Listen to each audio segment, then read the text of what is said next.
But we have attitudes about those people, because in America, Sears, big companies have established prices. Go to a small store, you can say, well, or if you buy a car, guy wants $800, well, you take 600. He says, how about 700? See? So it's all right. In the scarcity country, there's a lot of that, how much you want, and arguing. I'm not talking about good, bad, right or wrong. The scarcity country produces that. Do you understand that? So we're saying this, let's find out what makes humans behave as they do. And any behavior that's detrimental to the majority of people, we will find out what makes it happen and get rid of the conditions that make it. When I was a kid, I was sleeping in the Grand Central Station on a bench because my parents were evicted because they had about $200 to $300 in the bank and the banks failed. And everybody had money in the bank. When they failed, even the small banker committed suicide. They were jumping out of windows. I'm talking about America. I wasn't anyplace else. And so they felt they let down their families. They always wanted to earn enough to send their kids to college, and they felt they were failures. Now the same for criminals. If you went in a department store, ordinarily you won't steal. But if you got 4 kids and you're out of work, you might stick an extra back box of crackers in the bag, you know. And if you're caught, the first time the judge might let you go. But the second time, your kids are still hungry. So you look both ways and you put 2 boxes of crackers. When you're caught, they'll put you in jail for a year. That's 500 boxes of crackers that cost to keep you in jail. So I would say it's easier to give people crackers than put them in jail. Do you understand? Society is very stupid. They do that because jails are good business. They privatize them now. You know what? In America. So the longer the sentence, the more the privatized jails own. Is it? I would say that's essentially money that corrupts people. You can't sell drugs if you live in a land where drugs go all over the place. If orange trees grew all over the place, you couldn't sell oranges. Do you understand that? You can only sell things that are scarce. Have a seat. Okay. So, if you understand those things, conditions generate behavior. Now, I'm going to talk about America. If a bunch of Orientals come to America and they work for half the price, the American worker is displaced. So the goddamn foreigners are coming in taking over everything. It isn't the goddamn foreigners. Industry wants to maintain the competitive edge. And by hiring Orientals or Mexicans, they work for less money. That's why the Americans beat up Mexicans. It's all economics. Do you understand that, or you have trouble with that? Okay. Now, I can tell you if Martians came here and they worked for $50 an hour, or 3 cents an hour, we'd hate the Martians. Okay? Now, we don't know how to look at different people.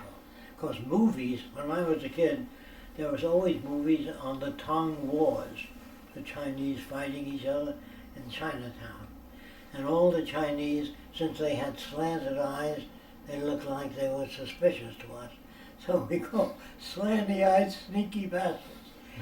That was in the movies. All Orientals were sneaking around in all our movies. All cowboys carried 2 guns. When they disagreed with somebody, they shot them. They never sat down and said, let's talk it over. They killed them. And all kids wanted 2 guns, because if one didn't work, the other one did. Now, if you shoot a guy because he insulted you, you shoot him and you miss by 1 inch, you're all right. If you hit him in the heart, you're a murderer. If his aim is bad, he's still a murderer. If he misses with a bow and arrow, he's not a murderer. You say, hey, you shouldn't have done that, that's all. But the difference between a murderer may be 1 inch or less, or bad aim, or a poor gun that's too short and stubby, and the bullet doesn't go where you pointed. So the Army today was always interested in not wasting bullets, so they designed their new guns with a laser beam on top. And when a laser beam is on you, if you pull the trigger, bullets come out. If it's not on you, pull it, nothing comes out. That saves a lot of energy, and the guns cost more. So if you manufacture guns, it's good to have a laser beam on it, if you're a murderer. Soldiers are not called murderers, they're called heroes.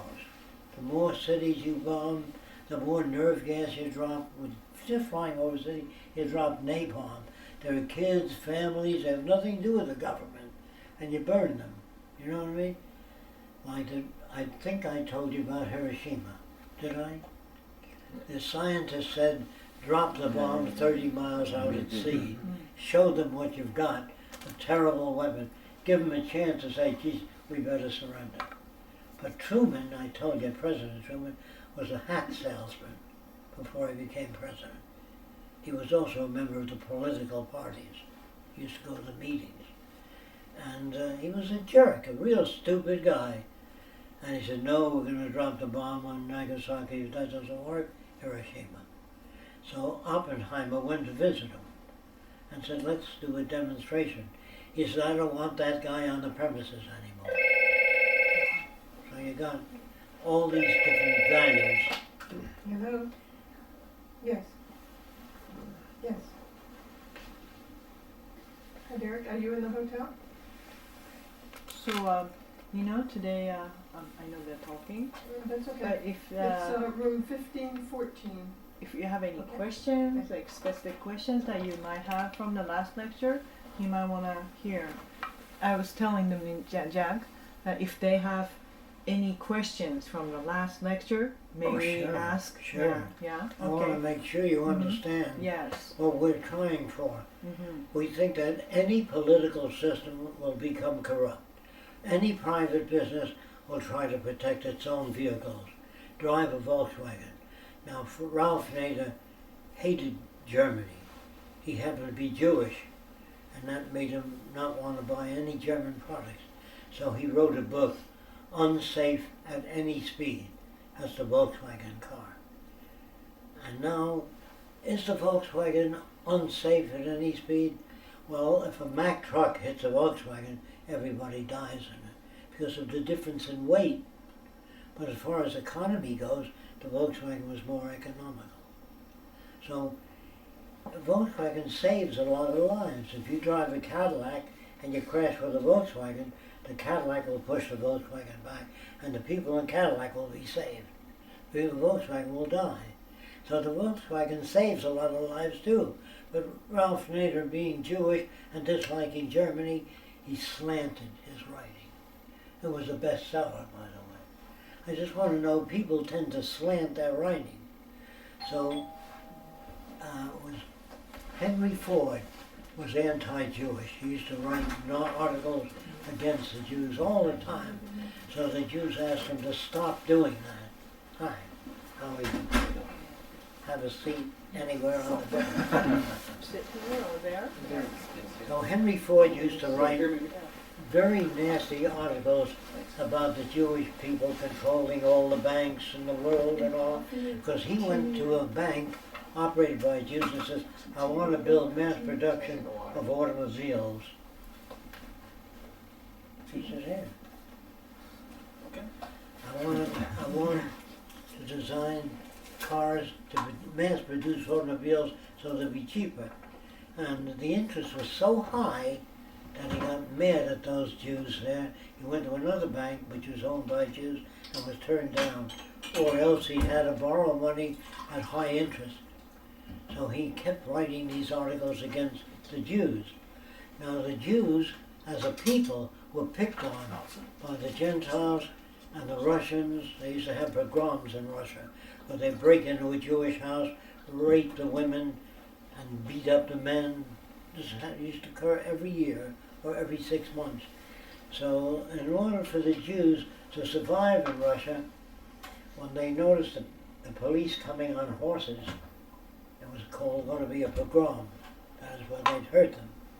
So this guy, the Rothschild, you ever hear of the Rothschild? He keeps some bread, stale bread, in a certain place, hidden. So when he saw those trucks out there